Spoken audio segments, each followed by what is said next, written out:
The new Prime Minister will have her hands full, especially since she has to decide when to trigger Article 50 of the EU Charter, triggering Britain's exit from the European Union. Speaking with CNBC-TV18 Sanjay Suri in London, Desai says what's going to be her first priority, though, is to prove that there is someone in charge at 10 Downing. Lord Desai, not the best time for a new Prime Minister to take over. There never is a good time. This is about the fourth or the fifth time a Prime Minister has conceded before election. Macmillan did in 63, Wilson did in 76, and then Thatcher did in 1990. And then, of course, Blair is considered Brown. So, these things happen, and they're never in the right time. What will Theresa May now do? What must she now do, and what must she do first? First of all, she must establish that there is a government in charge. She must, at some stage, not immediately, lay down a timetable of triggering Article 50 for the negotiations. And then she must get together some sort of discussion forum, whatever it is, for people to pitch in alternatives of what the negotiating position should be.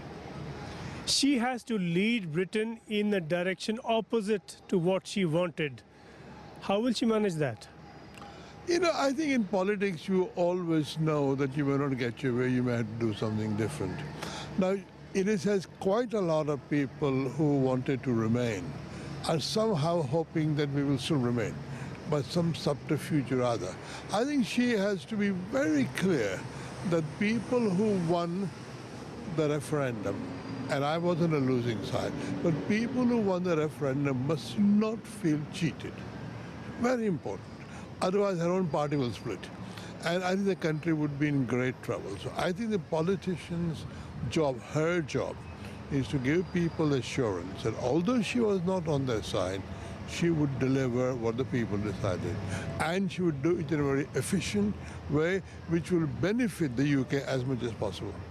Now, she has said Brexit is Brexit, meaning this is the way now for Britain to go.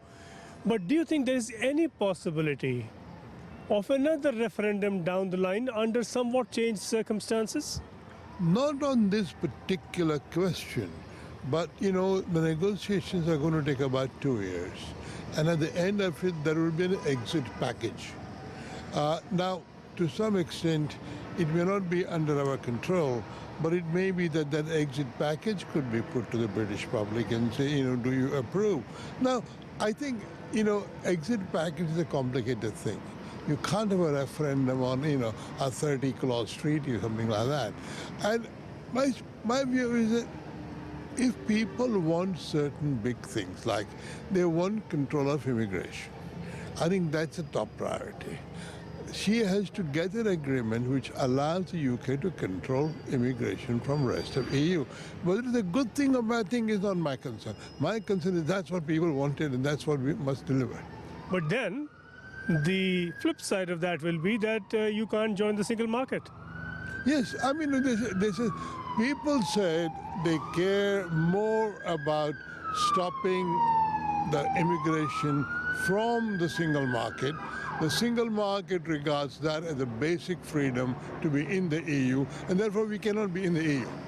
Now, whether we cannot be in the EU and still get single market and still get control of immigration, what people call the Switzerland option, it may not be offered to us.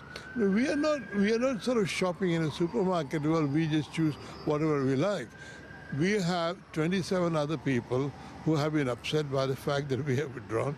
We were the second largest economy in the EU, and therefore they are all going to suffer due to our exit. And there's no reason why they should be kind to us.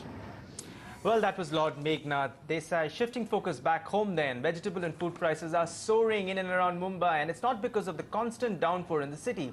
Wholesalers in the city have gone in for an indefinite strike in protest against the state government's decision to allow farmers to sell directly to the retailers. CNBC-TV18's Kevin Lee went to the biggest sabzi mandi in the state in Vashi to do a quick ground check, and here's what he found out. I'm at the APMC Fruits and Vegetables Market in Vashi. Normally at this time of day the market is chock-a-block and there's not even enough room to stand. But as you can see behind me today, the market is desolate. There's nobody here. No vegetables or fruits are being sold. All the people you can see are people who own these 5,000 shops that have gone on strike to protest the state government's decision to amend the APMC Act. Now the reason for this strike is that the state government has allowed farmers to come and direct